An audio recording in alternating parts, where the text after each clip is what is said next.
What's up, guys? Working with this steering wheel in this Mustang.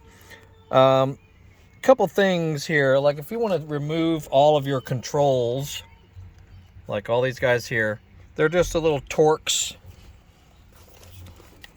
T20. All of it is T20, everything in there. So, to remove these little caps and covers, they basically just pry off after you remove all the fasteners.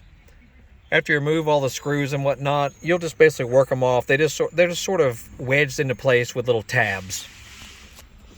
Like here's an example of one. Like, see the back side of it there. You can pry them off basically after you remove all the screws. Same with the different controls. There's just wiring here. They're pretty obvious how to disconnect them. And they just pop off.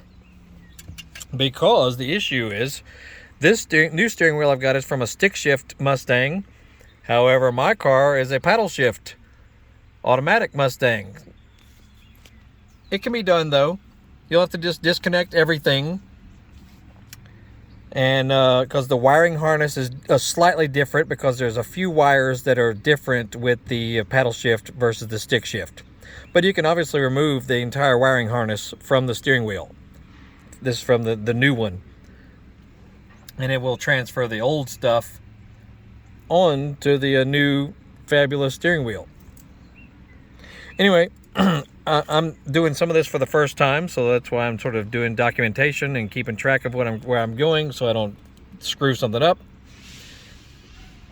But it's not that big a deal, honestly. You don't need any special pullers or whatnot to remove the steering wheel. You just need that big 24 right there to get that guy off after you've disconnected everything else. And everything is pretty self-explanatory, quite honestly, as far as what goes where and different nuts and little screws that hold everything in place. Anyway, I just wanted to pass that along to you guys. As well as the back. The backing, it literally just pulls off after all your screws are taken off. See those little buttons right there? So you just, once the steering wheel is flipped upside down, you just give a good solid pull and this will come off. That's it. We'll be back with more later. You'll have a good day.